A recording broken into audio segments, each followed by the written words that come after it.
بسم اللہ الرحمن الرحیم۔ اللہ تعالیٰ کے فضل و کرم سے آج ہمارا چوتھا درس انشاءاللہ شروع ہوگا۔ اس کے اندر انشاءاللہ ہم سورۃ الفاتحہ شریف کی اسماء، سورۃ الفاتحہ شریف کے فضائل اور سورۃ الفاتحہ کا مقام نزول کہ کہاں سورۃ الفاتحہ نازل ہوئی، سورۃ الفاتحہ کی آیات کی تعداد کتنی ہے، سورۃ الفاتحہ کے مضامین کتنے ہیں، اس کے متعلق انشاءاللہ ہم اختصار کے ساتھ اس پر بحث کریں گے۔ سب سے پہلے سورۃ الفاتحہ شریف کے جو فضائل ہیں اس کے متعلق نبی علیہ الصلوۃ والسلام نے ارشاد فرمایا، حضرت سیدنا امام بخاری علیہ رحمہ نے بخاری شریف کے اندر حدیث پاک کو نقل فرمایا ہے کہ حضرت ابو سعید بن معلّہ رضی اللہ تعالیٰ عنہ صحابی رسول نماز پڑھ رہے تھے۔ فرماتے ہیں کہ میں نماز پڑھ رہا تھا تو دوران نماز حضور نے مجھے بلایا، میں حاضر نہ ہو سکا، ظاہری بات نماز پڑھ رہا تھا۔ تو میں نے جب نماز مکمل کی تو نماز مکمل کرنے کے بعد میں رسول اللہ صلی اللہ علیہ وسلم کی بارگاہ میں حاضر ہوا اور میں نے عرض کی، حضور جب آپ نے مجھے بلایا تھا اس وقت میں نماز پڑھ رہا تھا۔ تو رسول اللہ صلی اللہ علیہ وسلم نے یہ فرمایا کہ کیا اللہ تبارک و تعالیٰ نے یہ نہیں فرمایا استجیبوا للہ وللرسول اذا دعاکم، کہ جب تمہیں اللہ اس کا رسول بلائے تو فوراً ان کی بات سننے کے لیے حاضر ہو جاؤ۔ کیا تم نے یہ نہیں سنا اللہ کا فرمان؟ مطلب یہ ہے کہ یعنی جب میں نے تمہیں بلایا تھا تو فوراً تمہارا کام تھا کہ سب کچھ چھوڑ کر تم میرے پاس آ جاتے۔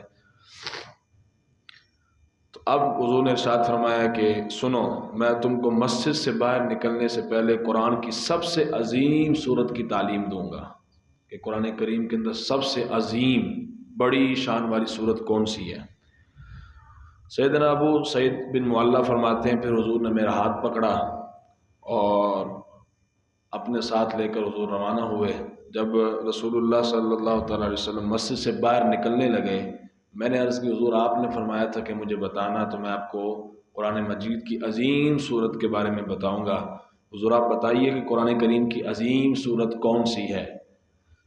میرے اور آپ کے آقا صلی اللہ تعالیٰ علیہ وسلم نے ارشاد فرمایا الحمدللہ رب العالمین، یعنی سورۃ الفاتحہ قرآن کریم کی سورتوں میں سے عظیم سورت ہے۔ یہ سب مسانی ہے اور قرآن عظیم ہے جو مجھے دیا گیا ہے۔ یعنی حضور صلی اللہ علیہ وسلم نے اس کو باقی صورتوں میں سے 114 صورتیں ہیں قرآن کریم کی، اس 114 صورتوں میں سے اس سورۃ الفاتحہ کو رسول اللہ صلی اللہ علیہ وسلم نے عظیم صورت قرار دیا۔ اور اس حدیث شریف سے چند ایک چیزیں معلوم ہوئیں۔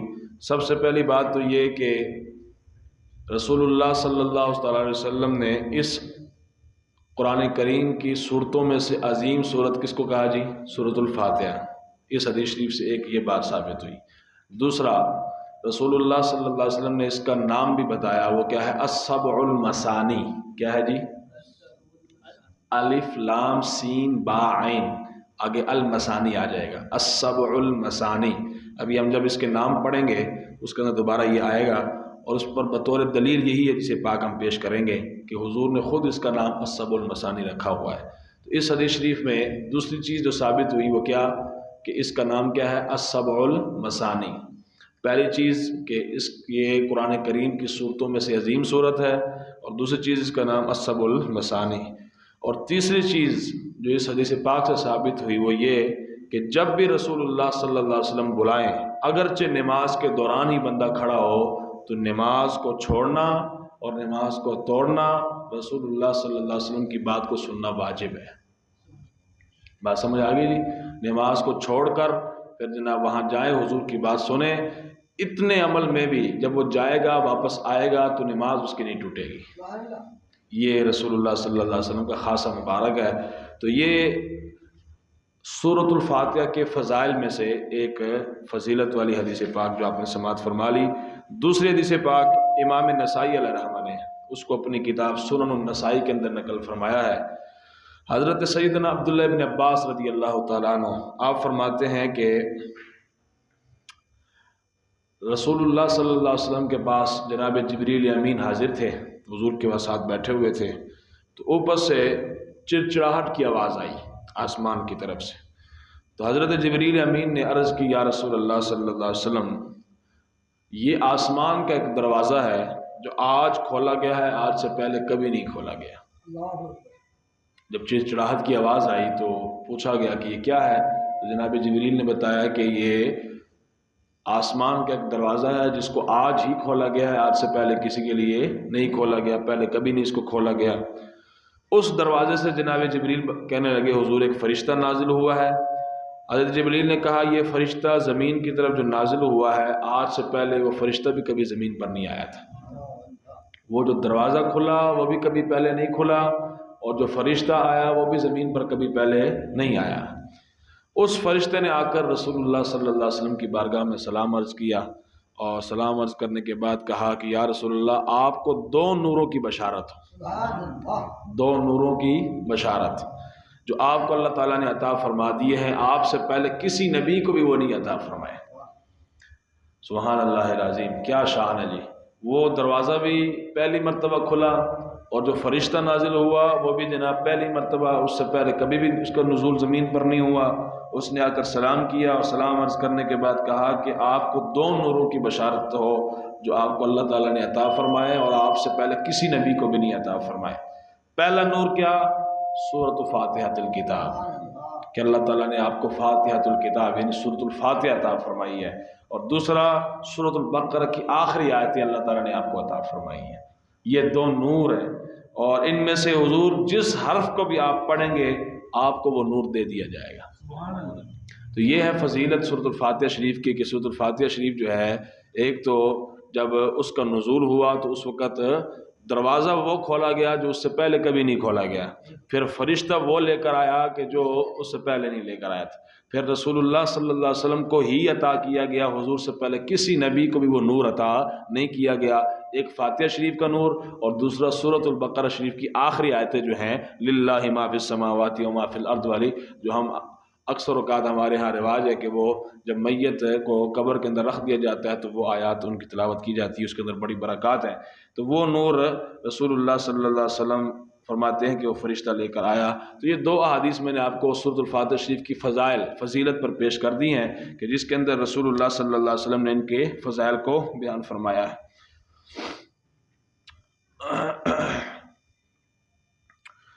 اس سے پہلے ایک